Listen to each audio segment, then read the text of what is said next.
So you think you guys got a lot in common? In some aspects, yeah, we do. How are you guys? They're both. To account for the weight difference, Terence Crawford is leaving nothing to chance against Canelo Alvarez. Rather than training solo, he has enlisted the expertise of the first man to ever defeat Canelo in the ring.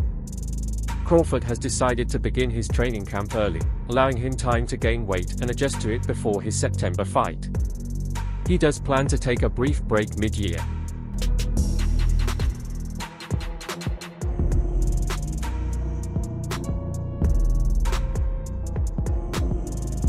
Crawford had already extended an invitation to Floyd Mayweather to join his camp well before this, and the two had a fantastic time together. It was anticipated that Mayweather would focus on enhancing Crawford's defense. They worked on a variety of techniques, including some footwork, the shoulder roll. When Floyd Mayweather faced Canelo Alvarez, Canelo was just 23 years old, while Mayweather was in his mid-30s. Despite the age difference, Mayweather's defense was so impeccable that Canelo barely landed a punch on him throughout the 12 rounds. Over the years, it's been an honor for Mayweather to train many great boxers, including Ryan Garcia. His deep understanding of boxing has benefited fighters like Devin Haney and Gervonta Davis. His latest pupil is Terence Crawford, who had some words to share with his fans about his experience. You might wonder why Terence Crawford, a seasoned professional with 40 fights under his belt, is seeking Floyd Mayweather's help so late in his career, just a few fights away from retirement. The answer is simple. Crawford's upcoming fight will mark his move to the 168-pound weight class. To prepare, he turned to Mayweather, a five-time world champion across multiple weight classes, for guidance. In a recent interview, Mayweather reminisced about his iconic fight against Canelo Alvarez in that same weight class.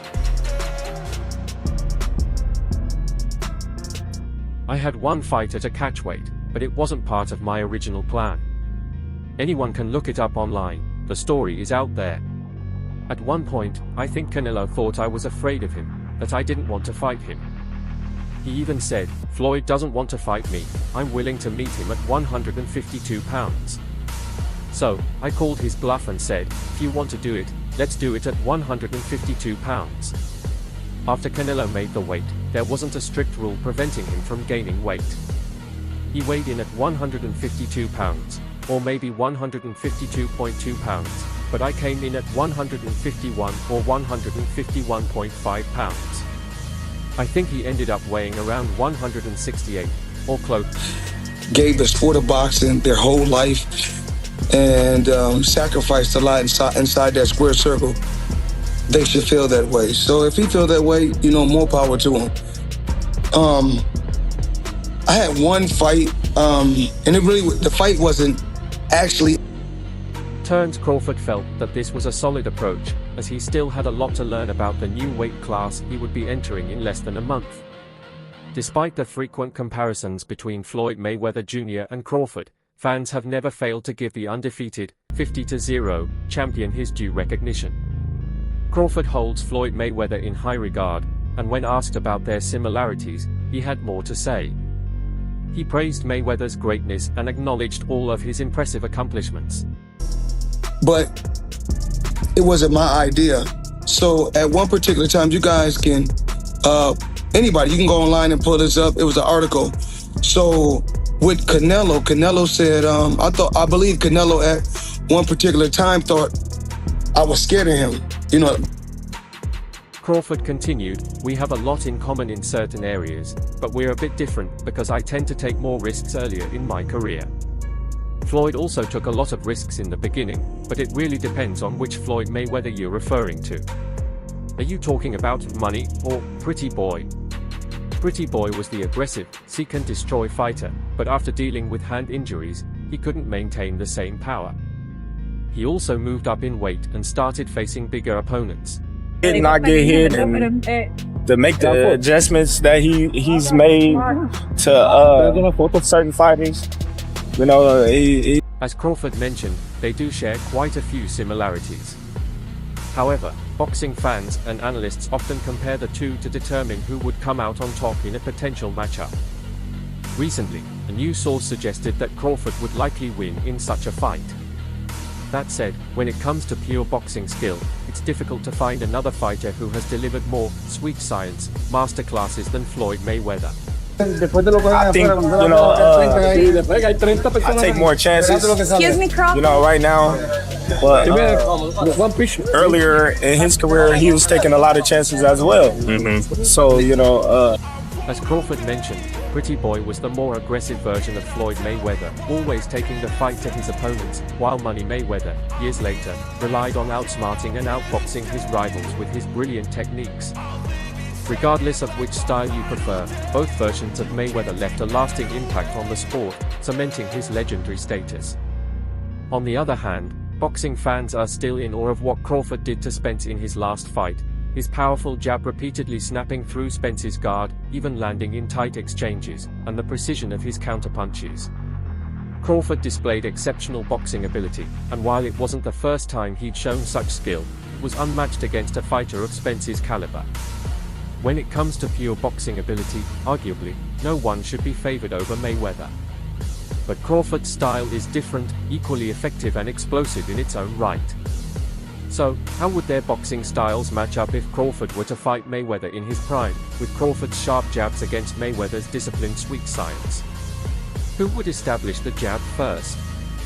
Who would be the more successful? whether you talk about money or do you talk about Pretty Boy? Because Pretty Boy was the seek and destroy. How many times have we seen Mayweather lure his opponents to the center of the ring, where he'd calmly assess the situation, analyze it, and then execute a strategy to dismantle them? Mayweather's ring IQ and his philosophy of hit and not get hit carried him all the way to the Hall of Fame, remaining undefeated as a 5-division world champion. Crawford, crowned undisputed champion at both junior welterweight and welterweight, has also displayed exceptional ring IQ throughout his career. While Mayweather was renowned for his lightning-fast hand speed, particularly in counterpunching, Crawford's ability to attack from various angles with his explosive, whiplash delivery gives him an edge in speed. Of Mayweather's 50 wins, 27 came by knockout, whereas Crawford has 40 wins, with 31 by knockout. Crawford's the left hooks again. And the lightning hand speed extraordinary. Left hook drops him. And then he hit his head off it en masse here at the engine. Let's revisit Crawford's brilliance in his fight against Spence. He dropped him 3 times on his way to a dominant 9th round TKO. Defeating a power-punching, body-snatching fighter like Spence, who had systematically broken down fighters like Kell Brook, Sean Porter, and Yordanis Ugas to become the unified world welterweight champion, was no easy task. Yet Crawford made it look effortless, and his power played a significant role in that. Mayweather, on the other hand, often relied on his fully shell defense, raising his shoulder to absorb shots with his arm while using his free hand to counterpunch. It was a masterclass in defense.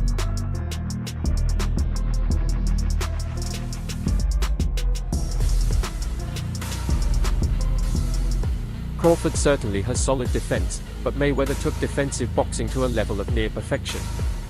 So, how would a fight against prime Mayweather unfold? After a tense first round, where both boxers are trying to figure each other out, we could see Crawford being the more active and aggressive fighter early on, launching and landing shots, even if many of them are absorbed by Mayweather's shoulder and elbow. As the fight progresses into the middle rounds, Mayweather's style would likely start to take control. He'd pepper Crawford with jabs, move his head with precision.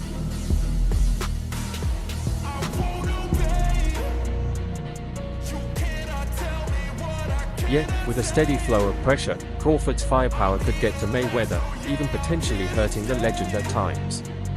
Although this fight would likely be close, Crawford's skill, combined with his fast and relentless punches, could be enough to sway the judges in his favor.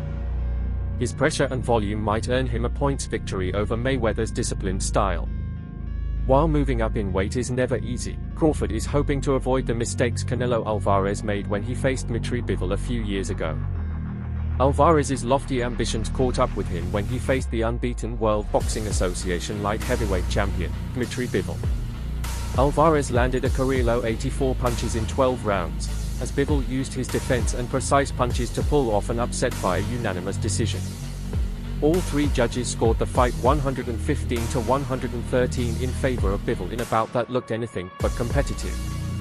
CBS Sports scored it 109 to 119 for Bivol.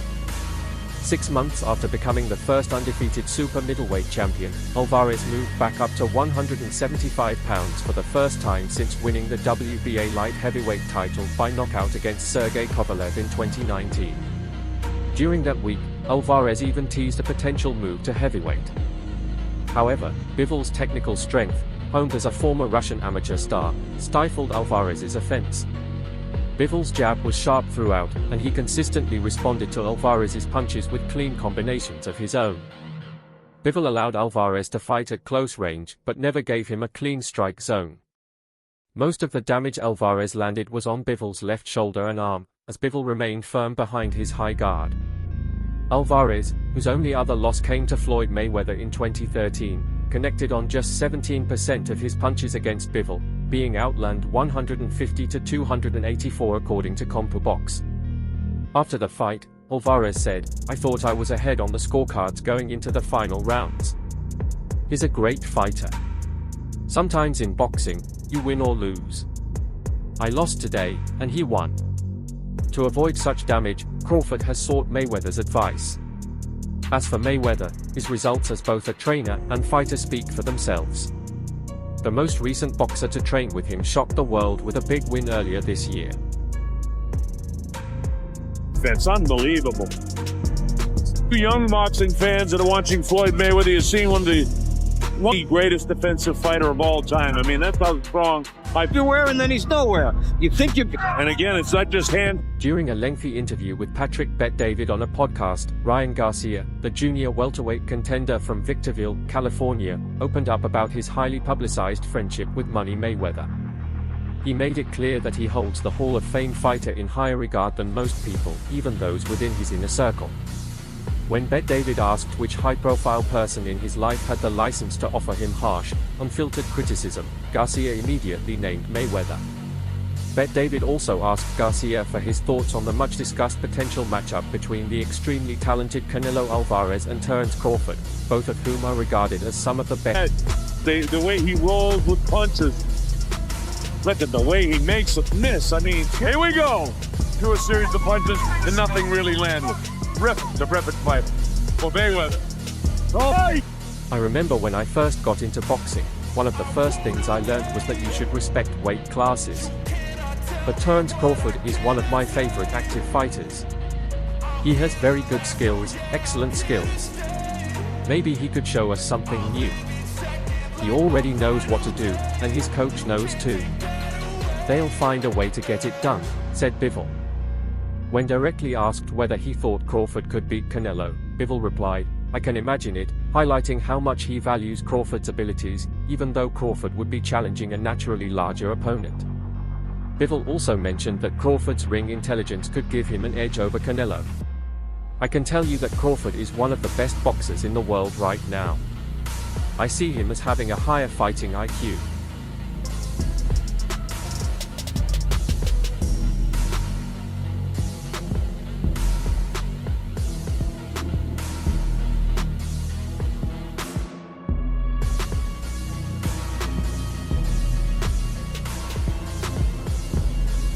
Hall of Famer and ESPN boxing analyst Timothy Bradley Jr. supports Terence Crawford in a potential matchup with Canelo Alvarez.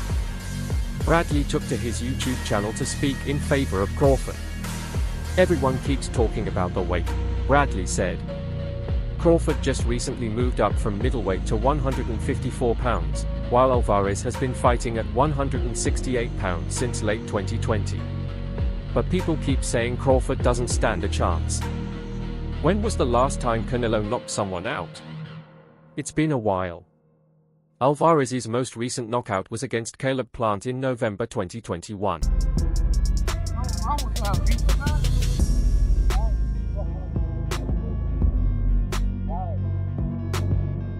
Since then, Alvarez has failed to knock out notable opponents like Dmitry Bivol in a loss and the 40-year-old Gennady Golovkin. He's also gone the distance with fighters considered to be far from his skill level, such as John Ryder, Jamie Munguia, and Edgar Berlanga. Jermall Charlo, a natural junior middleweight, also went the distance with Canelo, though he wasn't competitive against the super middleweight champion. "You all can quit with that, he's going to knock Crawford out, talk," Bradley said. "Come on, man. Didn't we just see someone like Alexander Yildirim fight Tyson Fury, who was, quote-unquote, 50 pounds heavier?" Bradley pointed out that Canelo and Crawford are the same height and that Canelo is not a natural 168-pound fighter. Yildirim is a great fighter, absolutely, but so is Crawford. The great ones know how to figure it out. Bradley also highlighted Crawford's reach of 70 inches, which is 3.5 inches longer than Canelo's, and his ability to lower his opponent's output with his counterpunching. Alvarez is already a low-output fighter. "I think Crawford can win by decision, working from a distance, using straight shots in between Alvarez's swinging hooks, and tiring Canelo out down the stretch," Bradley said. "But don't go running away from the fight now, Canelo," he added, referring to the unified super middleweight champion's apparent avoidance of David Benavidez. Bradley mimicked Canelo's higher-pitched voice, "Remember what you said. Easy fight, easy fight, easy fight." Bradley, known for his strong opinions, shared his perspective that many in the boxing world believe the size and power difference between the two fighters would be too great for Crawford to impose his skills. "I'm going to get back to my haters," he announced toward the end of the video while sipping his drink. "You already know. The boxing world is eagerly awaiting whether a Canelo-Crawford matchup will happen." Crawford, who became the undisputed welterweight champion in July 2023 after stopping Errol Spence Jr. in 9 rounds, made even more history earlier this year when he became a 4-division champion by defeating Israel Matov to capture the WBA title at 154 pounds. Canelo, the Mexican star, has also enjoyed his fair share of success. Someone told me to study Canelo, study Crawford. Crawford about to beat the shit out of Canelo Alvarez. I'm letting y'all know right now, he about to beat the brakes off of Canelo Alvarez. After winning the undisputed super middleweight title in 2021, Canelo Alvarez fell short in a challenge against the then World Boxing Association light heavyweight champion, Dmitry Bivol. However, the 34-year-old has since bounced back with 5 consecutive wins, defeating the likes of Gennady Golovkin, Jermall Charlo, and Edgar Berlanga along the way. Legendary boxing trainer turned analyst Teddy Atlas offered his insight to Fight Hub TV on the potential mega fight between Canelo and Terence Crawford. He stated that he would find it hard to go against the American southpaw. "Very few people have the appetite or inclination for challenging themselves. Mr. Crawford does. I'm never going against that guy. Father Time might catch him, but I don't know if a weight class can catch him. It's a great challenge because Canelo is a tremendous fighter, bigger and stronger, and he can punch and time you. But just because you're smaller, Crawford will come up with a game plan that will make the other guy use his size," said Atlas. Speaking to Fight Hub TV, Atlas gave a glowing reference to the undefeated Crawford, who is rumored to be linked to a potential fight with Canelo in May or September. Crawford has all the tools to win a third-weight undisputed crown. Any serious boxing fan knows Crawford can beat Canelo. "You have to know fighting to be able to say that," he added. Dak, another expert, told Fight Hub TV that if Canelo and Crawford were to fight, the dates of May 3rd or 10th, the weekends closest to Cinco de Mayo, are likely to be considered. However, Canelo may be waiting to see the outcome of the February 22nd fight between light heavyweight rivals Artur Beterbiev and Dmitry Bivol. Beterbiev defeated Bivol in their first fight last year. And that's all for now. For the very best updates on news, moments, events, and actions in the world of boxing, stay linked with us by subscribing to our YouTube channel. Don't forget to turn on notifications so you get notified when we drop quality content like this. But listen, I think Berlanga's a talented kid who's getting better. He's improved recently. I think he still needs more seasoning, but I see an improvement in him. He is a talented kid.